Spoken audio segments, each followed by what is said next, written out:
नमस्कार दोस्तों, मैं हूं शिवराज सिंह। स्वागत है आपका मेरे channel history with Shivraj Singh में। दोस्तों आज की क्लास में हम लोग पढ़ेंगे बुद्धकालीन भारत की गणराज्य। ठीक है फ्रेंड्स, पिछले वीडियो में हम लोगों ने जो है 6वीं शताब्दी के राजतंत्र के बारे में पढ़ा था, जो है महाजनपद जो थे। ठीक है, और अगर आपने नहीं देखा है तो देख लीजिए, क्योंकि उसे देखेंगे तो ये और अच्छी तरह से समझ में आएगा। ठीक है, तो आज जो है हम लोग बुद्धकालीन भारत की गणराज्य को पढ़ेंगे। ये गणराज्य जो है बुद्धकालीन वही है, क्योंकि 600 ईस्वी से जो है ये सब गणराज्य मिलने लगे हैं। ठीक है, बुद्ध के जन्म के पहले से ही गणराज्य जो है हमें मिलते हैं। ठीक है, तो चलिए शुरू करते हैं। जो है पाली साहित्य में 10 प्रमुख गणराज्यों का उल्लेख हमें मिलता है। ठीक है, आगे देखिए। अब देखिए ये 10 जो है ये आपके प्रमुख गणराज्य हैं। देखिए पहला क्या है, कपिलवस्तु के शाक्य। नंबर 2 क्या है, रामग्राम के पोलीय। नंबर 3 क्या है, पावा के मल्ल। चौथा देखिए कुशीनारा के मल्ल। पांचवा देखिए मिथिला के विदेह। छठवां पिपलियन के मौर्य। सातवां सुमसुमार के भव्य। ठीक है, आठवां देखिए अलकप के बुली। नौवां देखिए केशपुत्र के कालाम। 10वां देखिए वैशाली के लिच्छवी। ठीक है, तो ये 10 दोस्तों जो है आपके प्रमुख गणराज्य थे उस समय के। तो चलिए पहले से शुरू करते हैं।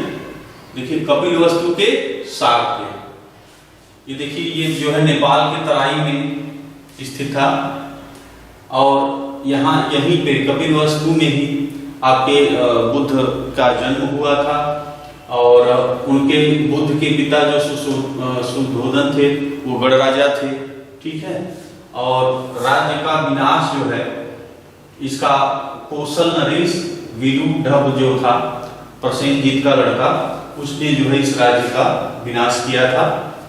और इसमें जो है क्योंकि जो इसकी राजनीतिक शक्ति अच्छी नहीं थी, और ये जो है अपना अधीनता स्वीकार करता था कौशल राज्य को।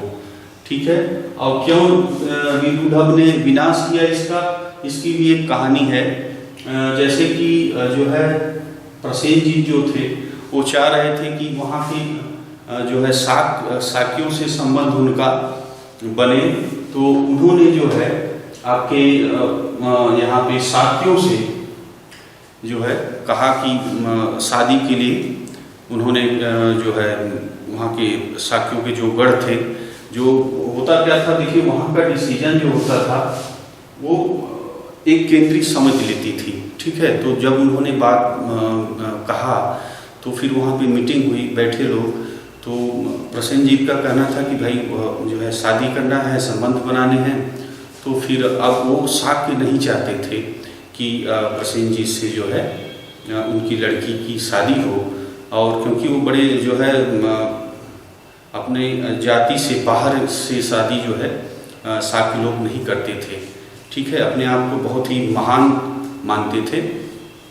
तो फिर उन्होंने किया क्या कि एक जो है दासी की पुत्री जो है भेज दिया आपके प्रसेनजीत के पास। ठीक है, तो फिर प्रसेनजीत से जो है उसकी शादी हो गई, और फिर उसके बाद उसी से जो है ये आपका जो आप कह रहे हैं विलुढ़व का जन्म हुआ। तो अब जब विलुढ़व बड़ा होता है तो वो जो है जाता है, उसकी माँ मना करती है कि भाई आप जो है वहाँ नहीं जाना, आपके जो है शाक्य में कपिलवस्तु में नहीं जाना। लेकिन वो जो है विलुढ़व जाता है, तो वहाँ पे जो है उसका दासी पुत्र कहकर बड़ा जो है अपमान किया जाता है। तो उसके बाद फिर जो है वो विलुढ़व कुछ समय बीतता है, तो वहाँ पे जब प्रसेनजीत राज्य के बाहर रहता है कहीं पे, तो फिर विलुढ़व जो है शासन पे मंत्री की सहायता से शासन पे कौशल की गद्दी पे कब्जा कर लेता है। और प्रसेनजीत जो है भाग करके वो आपके मगध पे जो है राजगृह में जाता है रक्षा के लिए, लेकिन रास्ते में ही राजगीर थोड़ा सा दूर रह जाता है तो वो जो है प्रसेनजीत खत्म हो जाता है। अब जो है विदुर जो था उसने आपका साक्यों पर चढ़ाई की, साक्यों पर चढ़ाई की और वहाँ पे जो है बहुत सारे आपके आदमी, औरतों और जो है बच्चों का जो है नरसंहार किया, मार डाला। जो भाग कर जान बचा सकते थे वो जो है बचाए। और तो ये जो है इसका राज्य का विनाश का आपका मैंने बता दिया क्या स्टोरी थी, कैसे विनाश हुआ था। ठीक है, आगे देखिए राम ग्राम की पोली। ठीक है, ये आपका है देखिए रोहिणी नदी के जल बंटवारे में संघर्ष। ठीक है, इसमें देखिए ये जो है आपके साक्य और रामग्राम के जो कोली थे, इन्हें दोनों में संघर्ष रोहिणी नदी के जल बंटवारे के लिए हमेशा होता रहता था। ठीक है, और जो है गौतम बुद्ध ने भी इसको जो है एक आध दो बार जो है वो समझौता कराया।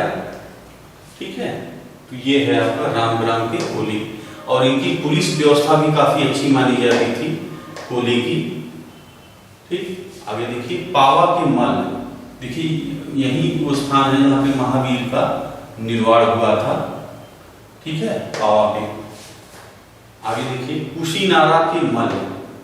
देखिए ये जो स्थान है कुशीनारा, यहीं पे गौतम बुद्ध की निर्वाण स्थली है।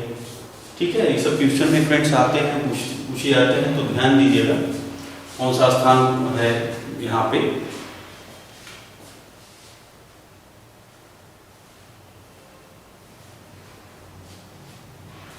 आगे देखिए मिथिला के विदेह। ठीक है, ये जो स्थित है भागलपुर तथा दरभंगा जो बिहार में है।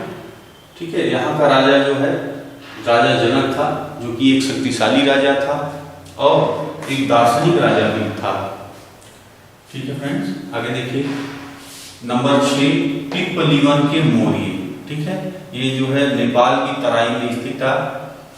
ठीक है, यही मोरी जो है यहीं से मौर्य जो है मौर्य बना हुआ है और चंद्रगुप्त मौर्य यहीं से माना जाता है, यहीं से उत्पत्ति हुई है, आए हैं। आगे देखिए और 7वां नंबर सुमार के भव्य। ठीक है, ये स्थान जो आपका है चुनार, ये जो है चुनार स्थान पे मिर्जापुर जिले में उत्तर प्रदेश में स्थित है। ठीक है, ये लोग जो भग जो थे ये आपके वत्सों की अधीनता स्वीकार करते थे। ठीक है फ्रेंड्स, आगे देखिए अलकप के बोली।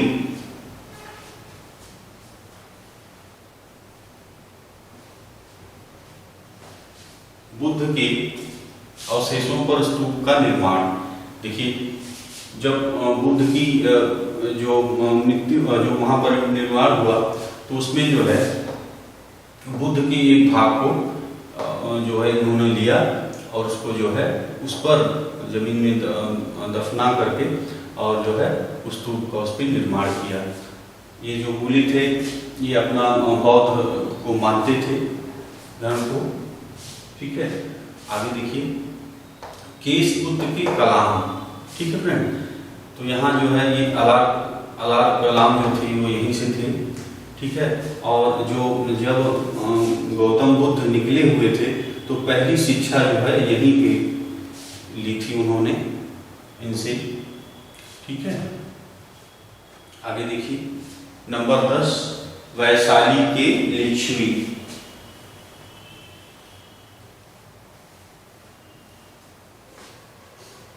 वैशाली के लिच्छवी देखिए उस समय का सबसे बड़ा शक्तिशाली जो है राज्य, सबसे बड़ा और सबसे शक्तिशाली लिच्छवी जो गणतंत्री राज्य था वो आपका लिच्छवी था। इसके राजा जो है वो चेटक थे। कन्या छलना जो चेटक की कन्या थी, पुत्री थी, छलना नाम था उसका, विवाह बिंबिसार से हुआ था जो मगध का शासक था। ठीक है, और देखिए केंद्रीय समिति में 7,707 राजा। ठीक है, अब आप सोचिए ये गणतंत्री, ये समझिए कि ये गणतंत्री राज्य है। ठीक है, तो हर जो है अलग अलग प्रशासनिक विभाग के हर अलग अलग राजा होते थे और उसके राजा उपराजा होते थे। ठीक है, ये चीज है। अभी और थोड़ा डिस्कस कर लेंगे। आगे देखिए, सिकंदर के आक्रमण के समय पश्चिमोत्तर क्षेत्र के प्रमुख गणराज्य आप देखिए कौन कौन से थे। तो आपका है नीसा, कठ, फेगल, सीरी, शूद्रक, मालव और मूशी। ठीक है, इन्होंने जो है सिकंदर के आक्रमण के समय काफी जो है संघर्ष किया था, लड़ाई लड़ी थी इन गणराज्यों ने। ठीक है फ्रेंड, सिकंदर से। अब देखिए आगे, गणराज्यों का विधान और शासन पद्धति। देखिए, अब न्याय से समझ लीजिए आप, वज्जी संघ में 8 न्यायालय। ठीक है, 8 न्यायालय होते थे आपके वज्जी संघ में।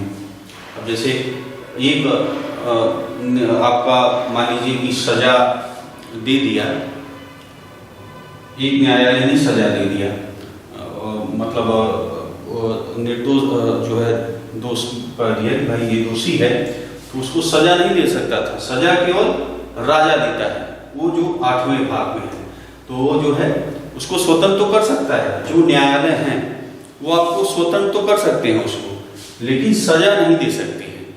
अब अगर स्वतंत्र कर दिए तो छोड़ दिए, अगर सजा अगर नहीं दोष उसका साबित है तो सजा जो है फिर वो आगे के न्यायालय में राजा ही देगा, जो 8वें नंबर पे है। तो ये आगे बढ़ जाएगा, ये होते हुए फिर सेनापति, उपराजा, फिर राजा। राजा ही जो है सजा देगा। एक ऐसे ही आपको कथा मिलती है, कहानी है कि एक जो है यहाँ पे एक औरत को मतलब झूठे ही उसको चोरी का आरोप वो लगाता है आदमी कि इस औरत ने जो है हमारे यहाँ चोरी की है। तो वो औरत जो है, अब सोचिए कि 7 न्यायालय ने उसको जो है सजा, उसको दोष की माना कि हाँ चोरी की थी, जबकि चोरी तो की नहीं थी औरत। फिर 8वें जब राजा के पास पहुंचा तो राजा ने उसका चीजें समझी, वो की और न्याय किया, जिसकी वो जो है औरत को हुई, उसको न्याय मिला। तो सोचिए कितनी अच्छी व्यवस्था थी, स्वतंत्रता थी, लोगों को न्याय अच्छा मिलता था। ये व्यवस्था थी आपकी वज्जी संघ की। वज्जी संघ के बारे में मैंने पिछले वीडियो में, मैंने महाजनपद के वीडियो में बताया है कौन कौन से इसमें शामिल थे। यदि आपने नहीं देखा है तो उसे आप देख लीजिएगा, जिससे कोई कंफ्यूजन ना रहे।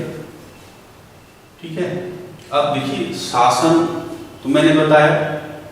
अब शासन होता, इसमें गणतंत्र में कैसे शासन था?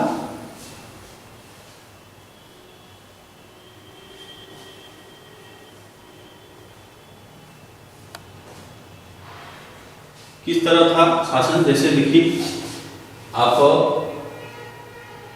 अब यहां देखा आपने कि 7,707 राजा। अब जैसे राजतंत्र क्या था?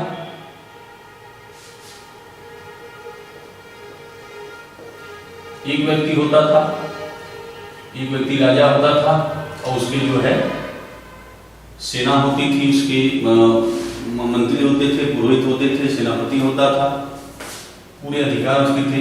अब यहाँ पे क्या था कि गण राजा होते थे, गण राजा, इनको जो है चुना जाता था। केंद्रीय समिति होती थी, केंद्रीय समिति। ठीक है, तो केंद्रीय समिति जो है राजा को चुनती थी। ठीक है, और उसके बाद हर राजा के जो है सेनापति, भंडागारी, कोषाध्यक्ष इत्यादि जो है ये होते थे। ठीक है, तो ये व्यवस्था आपकी थी। आगे देखिए, गणतंत्र एवं राजतंत्र की प्रशासनिक व्यवस्था में अंतर। ठीक है, अब देखिए वंशानुगत। अब जैसे देखिए जो राजतंत्र था, ठीक है, जो राजतंत्र था इसमें क्या होता था? राजा वंशानुगत होता था, राजा का बेटा राजा। ठीक है, लेकिन गणतंत्र में ऐसा नहीं था। गणतंत्र में ऐसा नहीं था। गणतंत्र का राजा चुना जाता था, चुना जाता था। ठीक है, केंद्रीय समिति जो है राजा को चुनती थी और हर राजा की, जैसा कि मैंने अभी बताया कि हर राजा के सेनापति और जो है उसके कोषाध्यक्ष इत्यादि सब जो है राजा को सहयोग करने के लिए होते थे। 500 तक के राजा जो है केंद्रीय समिति में होते थे, है ना। तो ये हो गया आपका सेना रखना। अब सेना रखना मैंने बता दिया कि एक राजतंत्र में क्या होता था, एक राजा का जो है पूरी सेना पूरी उसको जो है अधिकार प्राप्त था, लेकिन इसमें जो है हर जो है अलग अलग राज्य के, जैसा कि मैंने भी बताया, सेनापति कोषाध्यक्ष हैं। ठीक है, अब देखिए पुरोहित की भूमिका, पुरोहित की भूमिका जो है ये आपका राजतंत्र में बहुत ही महत्वपूर्ण थी। ठीक है, और जो आपके गणतंत्र था उसमें पुरोहित की भूमिका गौण थी। ठीक है, राजा का जो है राजतंत्र में पुरोहित का बड़ा सम्मान था और गणतंत्र में उस हिसाब से कोई उस हिसाब से उनको पद जैसा वो सम्मान नहीं था। ठीक है, आगे आइए। अब देखिए गणराज्यों के विनाश के कारण क्या थे, अब आप बताइए।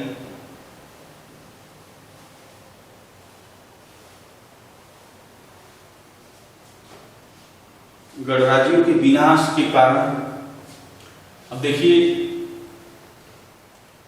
उस समय प्राचीन काल में जो राजतंत्र था उसको काफी अच्छा माना जाता था। प्राचीन काल के अगर आप साहित्य देखते हैं तो काफी जो है राजतंत्र को अच्छा माना जाता था और गणतंत्र को जो है उस हिसाब से नहीं माना जाता था। तो पहली तो ये हो गई। दूसरी चीजें क्या हुई कि जैसे जैसे समय बढ़ता गया तो जो गणतंत्र थे वो वो जैसे कि अभी चुना जाता था, केंद्रीय समिति चुनती थी, अब वो धीरे धीरे जो चुन लिया गया राजा तो वो वंशानुगत चलने लगा। अब जो है वो यानी चुनना छोड़ के वो राजतंत्र जैसी प्रणाली बना लिए, वंशानुगत ये भी चलने लगा, है ना। तो ये भी एक कारण था और युद्ध और इत्यादि का उतना प्रभाव नहीं था कि जितना जो ये प्रभाव आप समझ लीजिए पड़ा कि जो है वंशानुगत ये भी हो गया, जिससे कि गणतंत्र को जो है काफी धक्का लगा। ठीक है फ्रेंड्स, गणतंत्र को ये भी आप समझिए कि आज कल के जो गणतंत्र है उसकी तरह गणतंत्र नहीं है। गणतंत्र यानी जो कुलीन तंत्र। ठीक है, अगर आधुनिक भाषा में हम लोग शब्दों का देखें तो कुलीन तंत्र जो हम लोग कहते हैं और अभिजात तंत्र कहते हैं, तो वो गणतंत्र वो उस तरह की शासन था, न कि आज की तरह कि सभी सामान्य नागरिकों को वो अधिकार प्राप्त है। ठीक है, जैसे लिच्छवी ही देख लीजिए आप। लिच्छवी में जो लिच्छवी की जनता थी, पूरी जनता को जो है उसमें अधिकार नहीं था शासन में भाग लेने का। उसमें जो कुल के थे, जो अभिजात वर्ग के थे, जो उस कुल के थे, जो जैसे शाक के कुल के थे, तो वही जो है उसी कुल के लोग ही वो जो है शासन में भाग लेते थे और शासक बनते थे और शासन कार्य करते थे। ठीक है फ्रेंड्स, तो इससे आपको जो है ये चीजें आज का जो है गणराज्य के बारे में काफ़ी चीज़ें क्लियर हुई होंगी। अगर आपको लगता है कि कुछ चीज़ें आपकी क्लियर नहीं है तो कमेंट बॉक्स में बताइएगा, हम उसका उत्तर देने का प्रयास करेंगे। ठीक है फ्रेंड्स, वीडियो देखने के लिए आपका बहुत बहुत धन्यवाद।